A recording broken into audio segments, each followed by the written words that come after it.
Hello everybody, welcome to the channel.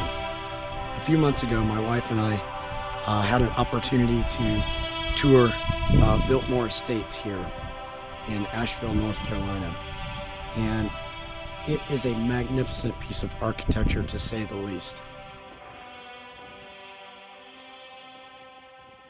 If you ever have an opportunity to visit Biltmore Estate in Asheville, North Carolina, don't pass it up. It's a magnificent thing to do. There's lots of things to do on this estate. But this week's video isn't necessarily about the building itself. It's the man who put it together, George Washington Vanderbilt.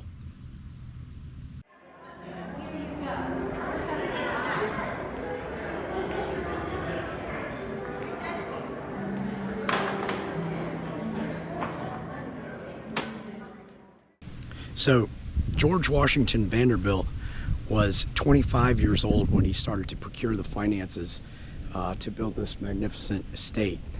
And actually he was 26 years old when construction began. That's a relatively short amount of time to put together and organize such an aggressive endeavor. So I wanted to make this video about him more than anything.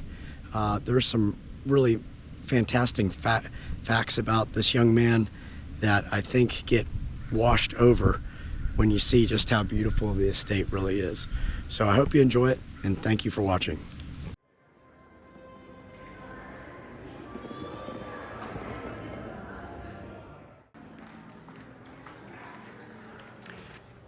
So one of the main things I want to express, and particularly to the younger folks that might be watching this, is, again, George Washington Vanderbilt was only 26 years old when he started to build the Biltmore Estate. And if you could think about that for a moment, know that with the right focus and intention, you can accomplish and do anything you want to do. Age should not hold you back. Just because you might be younger doesn't mean you can't achieve great things.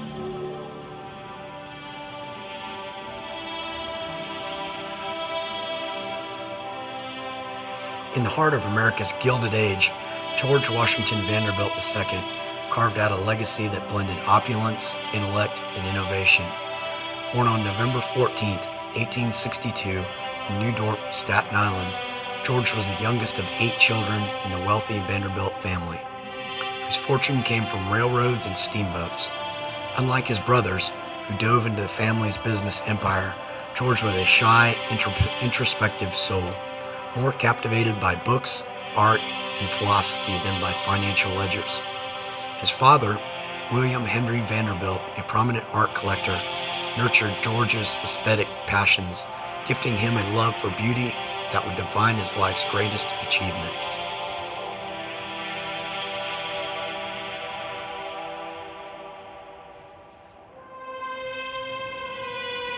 Educated by tutors and at Columbia University, where he graduated with honors, George was a voracious reader, amassing a personal library of over 20,000 volumes. His travels across Europe and the United States, where he learned 8 different languages, fueled his fascination with French Renaissance architecture.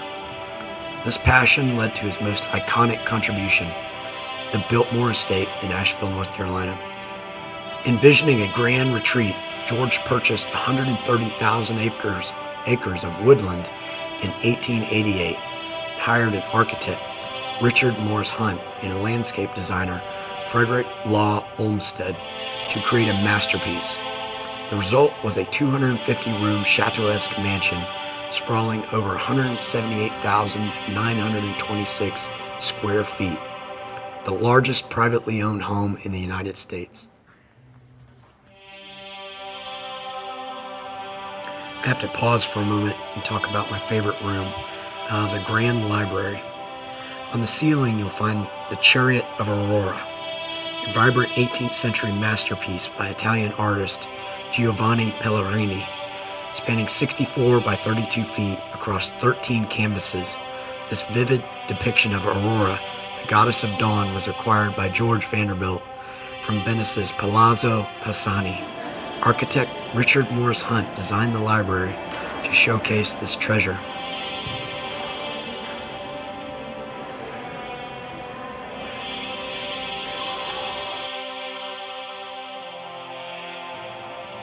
George displayed a rare humility for someone so young. His humility shone through in his deep respect for his mentors, Richard Morris Hunt and Frederick Law Olmsted. Hunt, the architect, guided George's vision for Biltmore, drawing inspiration from the French chateau. George, rather than imposing his status, collaborated closely with Hunt, valuing his expertise to craft a masterpiece of architectural harmony. Again, like with Hunt, similarly with Olmsted, the legendary landscape architect, George displayed deference, eagerly embracing Olmsted's ideas for sustainable forestry, breathtaking gardens that complemented Biltmore's grandeur.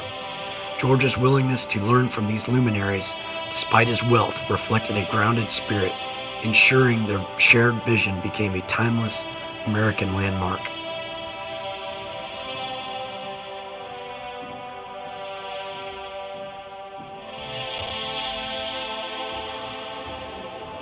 Beyond architecture, George was a trailblazer in agriculture and conservation. His estate's dairy produced record-breaking Jersey cows, and his forestry practices set a standard for sustainable land management. He even sold 86,000 acres to create Pisgah National Forest, a testament to his belief in faithful stewardship of natural resources. His meticulous attention to detail extended to Biltmore's interiors, adorned with 15th to 19th century tapestries, carpets, and art he personally curated.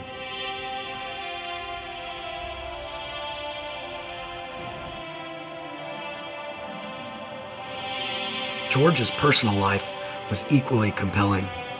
In 1898, he married Edith Stuyvesant-Dresser in Paris, and they welcomed a daughter, Cornelia, in 1900.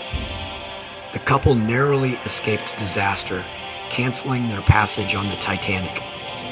Tragically, George's life was cut short at 51, dying on March 6, 1914, after an appendectomy in Washington, D.C. His widow honored his legacy by selling Biltmore land to the U.S. Forest Service, ensuring his environmental vision endured. I like the yellow.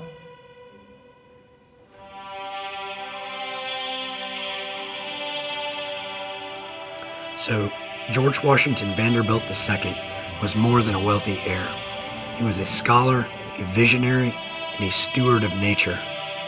Today, Biltmore remains a National Historic Landmark, drawing nearly 1 million visitors annually to marvel at the legacy of a man who turned his dreams into an enduring American treasure.